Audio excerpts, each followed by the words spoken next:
Alors, les éditions Perspectives Libres sont nées il y a à peu près une dizaine d'années.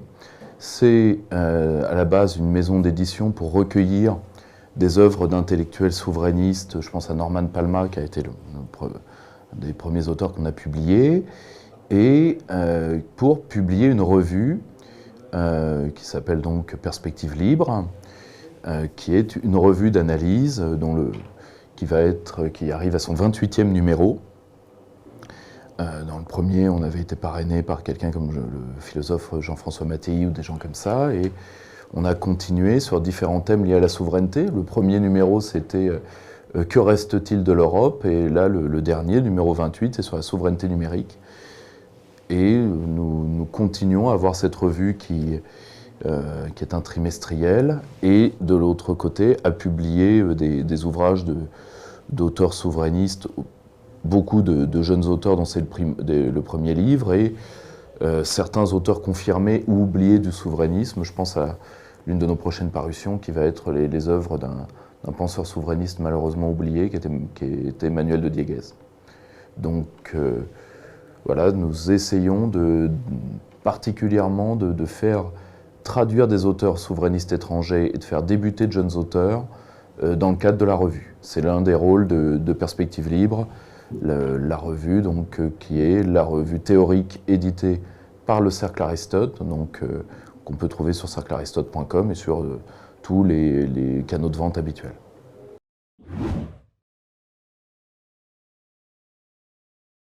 On devait nécessairement y passer. Enfin, si vous voulez, vu qu'on a pris comme axiome que la souveraineté était une idée globale, j'ai pas dit globalisante, j'ai dit globale, c'est-à-dire qu'elle pouvait s'incarner, ce qui est normal, puisque dans tout lieu, il y a besoin de maîtrise, dans toutes les sphères de l'activité humaine, le digital en est une. Or, c'est drôle, on a souvent dépeint le monde numérique comme un monde dénué de souveraineté. Vous vous rappelez, c'était l'abolition des États, blablabla.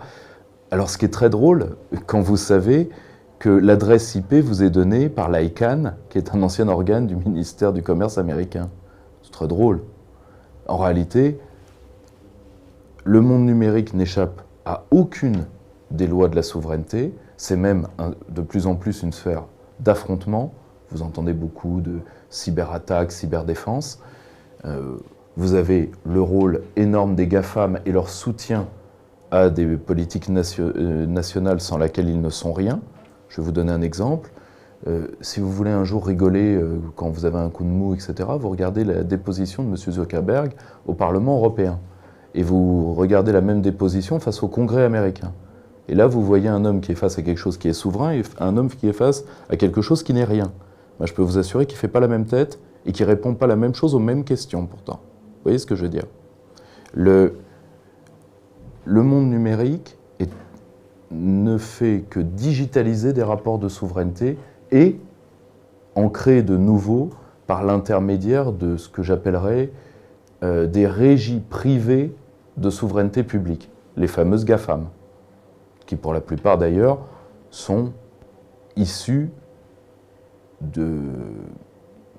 profondément des systèmes de défense, et particulièrement des systèmes de défense américains, et qui ont un effet global qui est la naissance du capitalisme de surveillance, qui est lui-même un enjeu de souveraineté, et de souveraineté aux deux degrés. Liberté des États, liberté des individus dans les États. Donc, il était normal que nous mettions nos réflexions là-dedans, en sachant que il est impossible, dans une revue théorique comme celle-ci, d'épuiser un sujet comme celui-là. Premièrement, c'est un sujet qui nécessite toute une adaptation, parce qu'il y a de nouveaux concepts, tout le monde ne sait pas ce qu'est un objet connecté, tout le monde ne sait pas ce qu'est une blockchain, etc., etc. Les domaines sont extrêmement vastes, ils sont évolutifs, donc ils ont un rapport au temps qui est un peu déstabilisant par rapport aux données de souveraineté longue, mais néanmoins ils sont rattachés à de la souveraineté très matérielle. Je vous rappelle que Internet repose sur des câbles, par exemple. Or, ce sont des esquisses. Ce sera appelé à d'autres types de travaux. Mais il fallait bien commencer par quelque part. Donc nous avons réuni des auteurs confirmés, même des auteurs, enfin un qui n'est pas souverainiste, qui essaye de trouver une voie entre l'Internet européen et l'Internet français, ce qui, moi j'ai rien contre le fait de publier des gens qui ne pensent pas tout à fait comme nous. À titre personnel d'ailleurs, je fais une réponse à l'article parce que pour moi c'est tout vu. Pas plus qu'ailleurs, la souveraineté ne se partage pas dans l'espace immatériel. Donc voilà, c'est une esquisse de travaux parce que tout ce qui est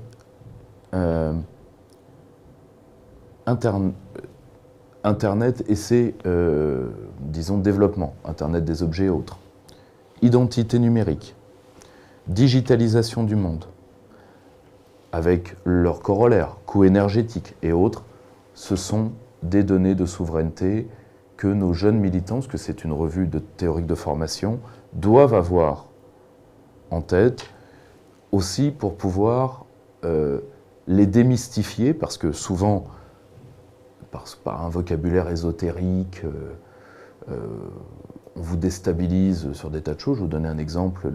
Tout le monde aujourd'hui se pâme sur l'intelligence artificielle. Quand vous voyez la réalité de ce qu'est le machine learning, c'est pas tout à fait... voilà, Skynet est encore un peu loin.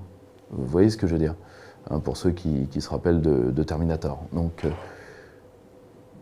c'est d'autant plus intéressant de démystifier ces problèmes-là maintenant que justement, ça, disons, ça permettra comment dire, de prendre à revers les adversaires de la souveraineté, qui souvent d'ailleurs psalmodient sur ces sujets-là alors qu'ils ne les maîtrisent pas, et essayent justement de dire que cet espace-là est dénué de souveraineté et que donc les autres espaces peuvent très bien vivre sans. Les deux propositions sont fausses. Donc voilà, nous avons réussi cela. Après, il y a des articles sur, comme toujours dans Perspective Libre, sur d'autres choses qui sont des articles plus culturels. On a un par exemple sur, sur la romanité par rapport à notre temps, etc. etc.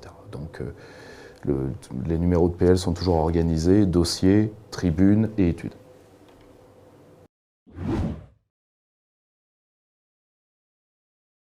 La liste stricto sensu n'est pas totalement actée avec mes équipes. Moi, j'aimerais bien travailler un moment sur la souveraineté alimentaire. Le sujet est important. On a déjà travaillé sur des enjeux énormes, hein, la France et la mer, le retour de l'État, même des enjeux anthropologiques, l'homme sans lien qui était certainement un de nos numéros les plus aboutis, les dynamiques eurasiatiques, etc. etc. J'aimerais qu'on travaille sur un numéro sur l'épuisement civilisationnel, parce qu'un grand enjeu de souveraineté qui, à mon sens, n'est pas assez traité, alors peut-être aussi parce que c'est un angle mort qui nous terrorise tous. J'entendais il n'y a pas longtemps un commentateur, qui je crois était Patrick Buisson, dire on a négligé le relèvement moral de la nation.